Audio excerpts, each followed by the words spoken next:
here we go then. Match number 2 at the LCQ is live. Everybody is in the lobby. Everybody is out of the dropship. Production yard was where we ended game number 1. All eyes on where this zone is going for game number 2. Did change, of course, all the average points from that game as we had another Broken Moon match in front of us. Eternal Gardens is still the best POI when it comes to the average points. Average placement, however, does come from Underpass, interestingly, but we'll have to see where this zone ends up going and if we are going to see the likes of Shopify Rebellion capitalize on one of the stronger POIs throughout this one, or will it be Enter Force 36? Again, down from Bionomics. I mean, the fact that they picked this second in the draft, they must be very confident in this POI. Yeah, they certainly are feeling comfortable, like you say, with the POI and how they want to rotate, how they want to approach these games. But 20 points from game number 1. If you think about the cutoffs yesterday, how much of a contribution that is to potentially making through to match point finals, they're going to be feeling much more confident as an aggressive team to take even more fights potentially. Zone is going up towards the northwest here. Core is going to be somewhere that's going to be very, very busy. That building at the back where that survey beacon is certainly going to be contested, I would imagine. JD Gaming, Maus, going to be very happy. And Maus, who went out first in the lobby last game, are going to have an opportunity now with a zone coming their way to put that right. I mean, it doesn't take a genius to guess who's going to be banned if you look at the map overhead here, because Ash is on every single team. It's a 100% pick rate. She'll be gone for the next. Now, when you look at that circle, though, Mark, I mean, you've been pretty good at calling them. Oh, you're going to put me on the spot as well. Where do you're taking a 50-50 here, really, of which side of that mountain you go. It's pulling core side. Core side is where Onset would be taking you if he was your IGL. And he will be who you could yell at if it does. I would be saying, guys, we're going that side and bring an evac just in case. I mean, it is always worth having that pullback. And I think there's going to be a lot of teams going along the same kind of thought process here. Well, it's interesting, isn't it? Because there are there's zones specifically that pull either side of this that we can remember. We had one outside of Dry Gulch yesterday that we saw NRG involved in that endgame, S8UL involved in that endgame, and it was actually, I think it was Rock who ended up winning that game, if my memory serves me right, which is always a questionable thing. But then we see those zones that pull to the outside of core, towards those back buildings. Think about the ALGS Open, where we saw Alliance clutching in a big fight out there. So that's the difficulty. It's like, what's memory bias, memory recency going to tell you for these IGLs? Do we play for the core side, or do we back off of what we saw yesterday with that zone pull towards Dry Gulch? I might be right. You may be right, and actually it looks like Orchid and Sentinels are currently having a little scrap here as well. Orchid taking a lot of damage, but that is good responding damage to ensure it helps Rambo at least almost escape. Almost is never enough, though, in this game, and not only is he not going to escape, but Riley Mechanic is going to make sure that he gets taken down. 104! Big numbers, Dan. Big numbers. The Bojack is always very satisfying when you connect with it as Noah's Fox, first team to be eliminated as Crazy Raccoon take them down. It's Timmy has also just fallen to his knees. Looks like Gen G are taking that fight. Well, good for NRG. We have to wonder if that's going to be a shot from distance or if NRG are under pressure here. And it looks like down at Cultivation is actually going to be NRG under pressure. Look at the aggression here, by the way. Lots of teams running into each other already. Sang-Jun and the rest of Crazy Raccoon are going to get aggressive on this one against RRX. Even though Korompu is putting out huge damage, so are RRX. They can't escape. And Crazy Raccoon down to just one. RRX with a big, big fight there. It's an explosive start to match 2, and already teams trying to dominate their position over towards the core. Sadly, even though Crazy Raccoon were the first team to get a wipe onto another squad, instantly someone tries to take advantage of perhaps the fact that they hadn't reset properly yet, as it looks like they're going to fall. Obley will be the last one to go down. It will be Crazy Raccoon who fall. Already, by the way, more action than we saw in what felt like the first few minutes of game number 1. Game number 2 is, we're not messing about here. We are straight into these fights. Interestingly, the core is the worst POI statistically so far this tournament, but it could be one of the most impactful POIs that we see in this series.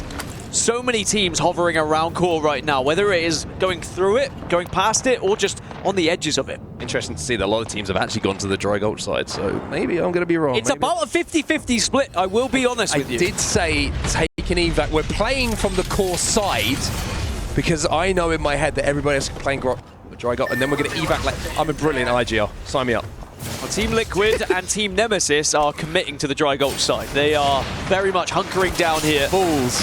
But sometimes that's all you can do, right? If you think about Team Liquid, they're coming from production yard. They will recognize people are going to beat them to that core side anyway. So I think you play for the potential pull because the reward would be massive if it does pull your way. Liquid very happy with game number 1. 17 points on the board. Even though it was a third place overall finish, they got a good amount of KP, and 17 is a very, very comfortable number. We usually say 10 points per game, you're almost guaranteed to win the thing. We certainly would be over 10 games by the looks of what we saw yesterday. So 17 in 1. Fantastic start for them. Nemesis bunkered down with the Newcastle, and the Watson combination. It's going to be difficult to flush them out.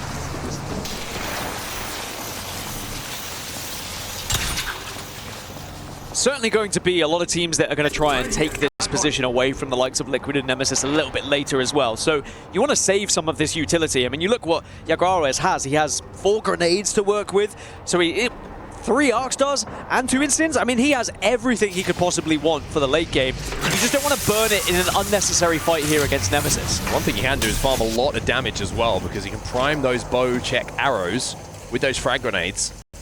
A little bit of extra damage if you connect, and a team that's stuck behind a Newcastle wall, maybe that gen goes down, you can really, really bunker bust them out of that position. And this cheeky little angle where he's just through the staircases, going to take a lot of focus to hold that angle for what feels like 12 more minutes.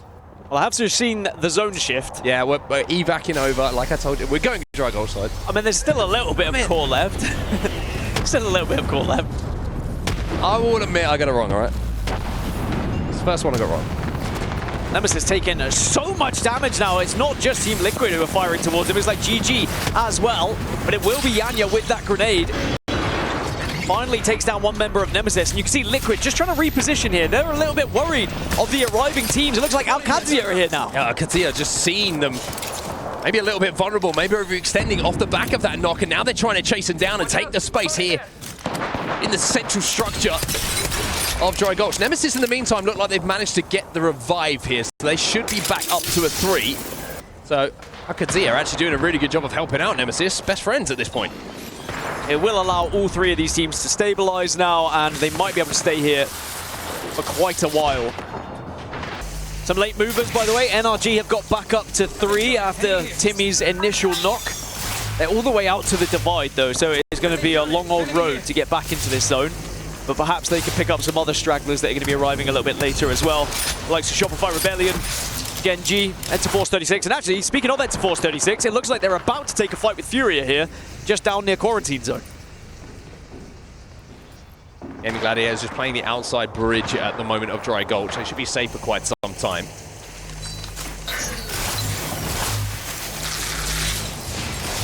Well, like you say, it looks like Enter Force 36, Furia, Genji starting to converge upon each other on that southern side of zone.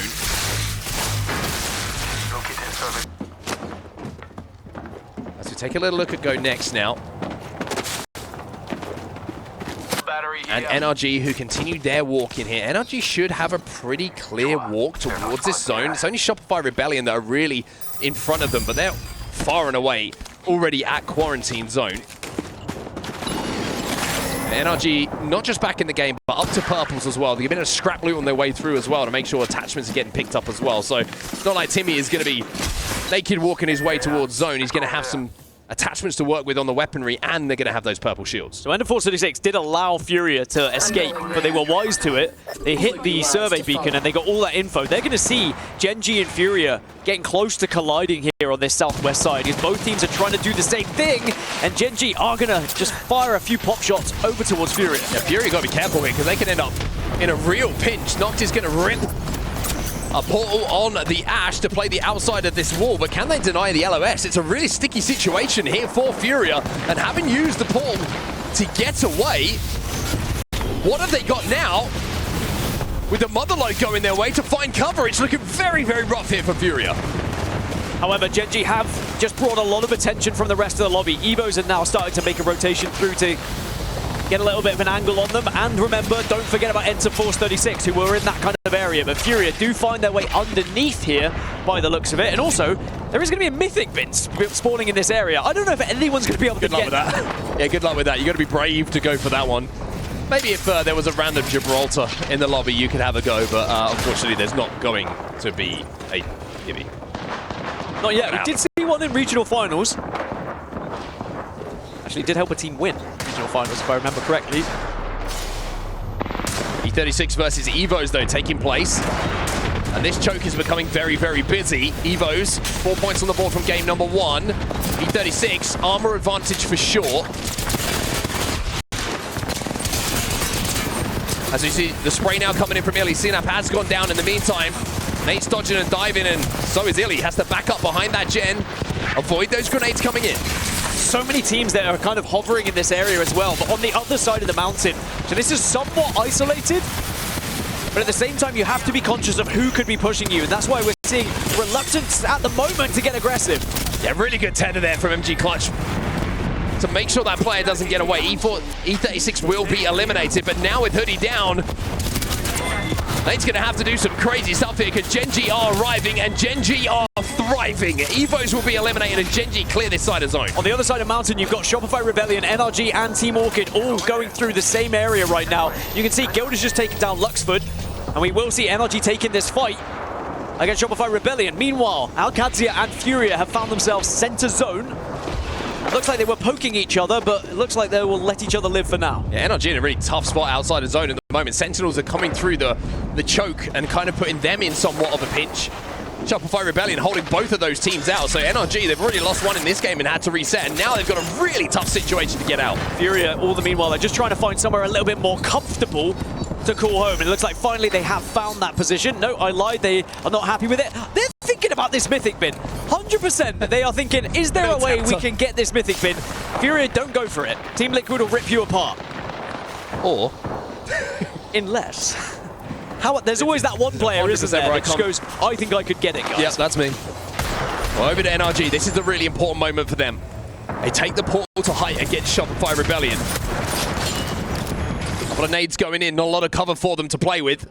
As we take a look back on Strafing Flame and his point of view from this fight that was going down a few moments ago. But keep an eye on the bottom right side of your screen right now, because Sykes is the last surviving member here of NRG. As Sentinels do get involved in this fight. I mentioned how it's 3 teams stacking up on each other. Shopify Rebellion should be able to reset thanks to the pressure that's coming from Sentinels, but Sykes, I don't really know how he gets out of this situation. He does not. NRG out again early on in game number 2. Now Shopify Rebellion will use their phase breach to get away from Sentinels and ahead of Sentinels, but there is going to be utility for Sent to use here. Big grenades going in. MT! Oh. He gets taken down by Lotus nade, and then a follow-up here from Riley. Big damage coming in, but they're a little bit aware of the swing. They know who they're going up against. Zyno and Koiful, one of the most devastating duos, but shots coming in now from Dry Culture going to help them out of this situation. Koiful's left on his own. I think Furia actually did get that mythic bin, by the way. Believe it or not, I believe they actually got it. And I don't see it on my map anymore. And I'm fairly certain Funk might have picked it up. Anyway, we are going to see... Oh, it would have been GG who actually picked up if it happened. Now Mouse eliminated in 15th place. Sentinels, the last team to arrive on that side of the map. Gen G are hovering just to their left, though. We did see them win that fight a few moments ago against E36. And Evos in their little snake building to the left of the POV we see right now from Carter. They have to work their way in here. But one thing to note for Sentinels, fighting so well as a team at the moment. Really already have KP on the board. Great use of their grenades as well. It was a care package that Gaming Gladiators got on the northern side, so the mythic bin might still be there, so ignore me, but it will be important for GG on that north because there's going to be 3 teams arriving, so whatever they found in said care package is going to be helpful. As Sentinels now make their move in, they're going to try and play on this underneath side of Dry Gulch, and it looks like it's going to be free for them. That's one of those situations where you're like, I hope this is free. Oh my god, it's free. Everybody come with me. This place is free. We are safe inside this next zone. Sentinels with a brilliant rotate as the ultimate accelerant was popped on the Ash to make sure that port was available just when it needed to be. Yeah, I wonder if there was a little bit of scouting from the Crypto on the side of Sentinels just to make sure they knew exactly where they were going. Of course, Crypto Metas does give a little bit more freedom to the IGLs because they get a lot more information than they would in other metas. But that Crypto is still going to stay alive going into match 3, remember, because Ash with a 100% pick rate here. Well, RRX have just landed right underneath Gaming Gladiators, and JD Gaming are looking at this from all 3 of their POVs. They're going to get aggressive on this. We see the portal going down. They want these KP, but if they wrap this corner, they're going to have a little bit of a nasty surprise because RRX have the gen down, they have the wall down. Very difficult to push this. Team Orchid, in the meantime, will be the next team to fall in the lobby. Yeah, a combination of All Gamers and Twisted Minds taking down Orchid. Remember, a lot of these teams are stacked on each other now, but JDG looking like they might have a little peek here. Gonna have a peek. Oh, but I was worried this was what was gonna happen. Johnny are going to be the first one to go down. Now they're going to port away the last 2 remaining players, but RX, one player just followed them. I don't know if that was deliberate or not. And he's going to go down. Rezi gets dragged into that one and falls into the hands of Nemesis. Well, JDG down to just the Crypto. They'll be eliminated. Shopify Rebellion also go down. Remember, they were pretty central. GG taking on AG now, though. Light has gone such little amount of health. Lockdown, though, is always a problem in these situations, but not for Skittlegakes. He goes in with that flatline, eliminates GG, as we find ourselves now with half the lobby watching from the spectator screen. 10 squads remain now as that zone starts to close. Yeah, that zone is going to close. It's going to force some of these teams in, but remember, this next one will be the final circle after this, so you can get into that final zone, a real opportunity to win this one, but at the moment, ALGS and Sentinels, Team Nemesis, RRX, Gen G, they are within that next zone. Everyone else has to move here. RRX in a really rough position, though. You can see there's frag grenades going their way, but let me tell you, those tires are thick on that vehicle. Nothing's going to go through those. Fury have been eliminated in the meantime. A combination of teams taking them out of the position that they found themselves in. As Twisted Minds take the high ground here inside of Dry Gulch. The Mythic Bin has finally been opened. We're still not quite sure who got it. Maybe Liquid. Here's all with the red helmet. Would make sense. They did have that high ground they were holding out, but Team Liquid now have to start to move because round 5 is closing. Twisted Minds still have got to move on the same side. Actually, Twisted Minds and Liquid might end up having to fight here because they're all in very similar positions. I wonder if they actually know that Team Liquid are here. I don't think they do. A little bit of a surprise in this nasty one here. Motherlode goes in, though. He's going to deal with one member of Team Liquid. Jaguar is going to go down to Carter. Actually, Sentinels with that Motherlode from distance. But on Ash with a PK. I was going to say you could do some things, but the problem is he pops cells instead of meds. Sorry, I shouldn't laugh, but you shouldn't be going down to the ring. Come on. Liquid eliminated. As now, Twisted Minds, they'll still continue to push in, but ALGS and Sentinels are here waiting. RRX do eventually get taken down, despite the big tires you were talking about. Now All Gamers, they have been playing so well together here in this game. Drops has got a really good angle here. Go Next will be eliminated, a combination of them and Nemesis. By the way, Nemesis, remember, who had a player not so early, center zone, are having a monster game at the moment. I've seen so many kills going their way, and they are still in a great spot in zone. So All Gamers, Nemesis, JG, Sentinels, Twisted Minds, and ALGS. Uh-oh. The last 6! And I tell you what, All Gamers have got a real chance to deal some damage here. Drops is going to say, you peek, I teach. He takes down one. Dexter might be next. He's doing his best tree hugger impression at the moment. But Dropped is going to want more. Twisted Minds have been able to take the height here over ALGS, but looks like they might only be a 2. As Zap also takes down another member of Gen, finishes it. And All Gamers, if actually they can shut down one of this member of Nemesis, they will hold the whole southern side here. Price is down for now, but they might be able to get the res. And indeed, Player K is going to be sticking as Trafing Fame has a responsibility here to hit some big shots with this bow check and hold off any angles of which might hurt Pricey getting back to his feet. Not going to happen. Gen G eliminated. Strafing Flame with that R9 going to get the finishing touches. I like the position All Gamers currently have. They have the whole wall to work with in the final 5. Nemesis also in a good spot, and they have a lot of perimeter set up with these Watson fences, but remember, there is still 3 Cryptos alive, so those fences could disappear very quickly. Also that Kraber in play, don't forget about that. Sentinels now, who have been playing that low ground, are finding that Strafing Flame is following through on his own words. We heard it from himself on the walk into this day. We need to be more aggressive. We need to not be afraid of fights, and he's showing that from his POV. All the meanwhile, AG are taking the fight against Nemesis and have taken them down. Sentinel still holding on here against ALGS though, and this is all lining up for All Gamers. Twisted Minds eliminated in the meantime. ALGS And strafing Flame. Oh, no, he missed the double jump. Couldn't get back up towards that high ground. And Sentinels, even though they're down to 2, might have an opportunity to stick a res here and become 3 once more. ALGS just have Pricey left to try and do something, but look at what all gamers have in front of them here. Everything. 1 bullet, though, for drop with this Kraber.